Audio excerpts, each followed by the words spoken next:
আমরা কোরবানির খুব নিকটে এসে পড়েছি।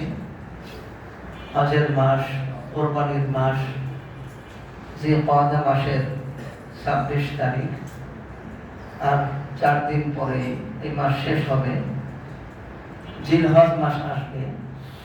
জিলহজ মাসের প্রথম 10 দিনের ফজিলত অনেক। মুমিন বান্দার জন্য সারা বছরে ইবাদতের, রমজানে যে একটা ইবাদতের বিরাট সুযোগ থাকে, সেই রমজানের চাইতেও বেশি ফজিলত, রমজানের চাইতেও বেশি প্রিয় আল্লাহ তাআলার কাছে, সবচেয়ে বেশি প্রিয়। কোনো ইবাদত আল্লাহর কাছে এত বেশি প্রিয় না, কোনো রোজার ফজিলত এত বেশি না, এই জিলহজের 10 দিনের ফজিলত এত বেশি। সুবহানাল্লাহ। হ্যাঁ, রমজানের সওয়াব বেশি হয়, অনেক সওয়াব ফজিলত আছে, কিন্তু আল্লাহ তাআলার কাছে সবচেয়ে বেশি ভালো লাগে, সবচেয়ে বেশি প্রিয় এই জিলহজের 10 দিনের ইবাদত। সুবহানাল্লাহ।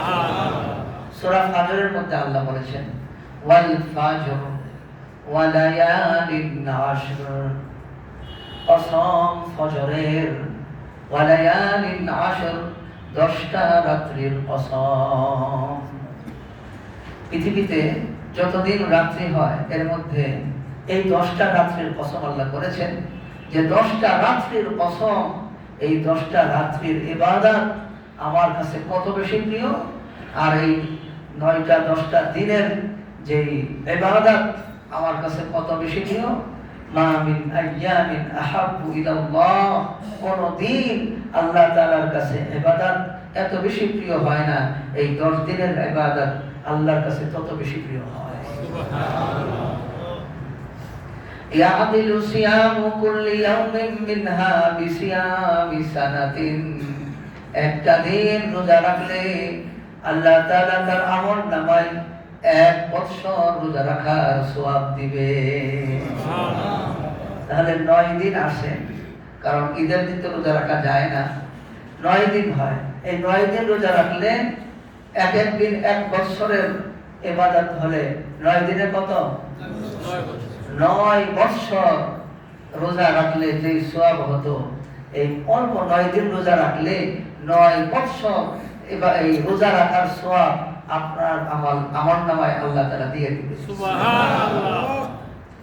আল্লাহ বান্দাকে আখিরাতের ধনী হওয়ার জন্য, আখিরাতের ব্যাংকে সওয়াব জমানোর জন্য অনেক সুযোগ আল্লাহ করে দিয়েছে, ঠিক কি না বলেন? ঠিক। এই সুযোগগুলো যারা কাজে লাগাবে, হাশরের ময়দানে তারা বাদশা হবে, তারা স্বর্ণের চেয়ারে বসতে পারবে, তারা আখিরাতের ওই ভয়ঙ্কর পরিস্থিতির সম্মুখীন হলেও তাদেরকে কোনো খারাপ পরিস্থিতি গ্রাস করবে না। সুবহানাল্লাহ।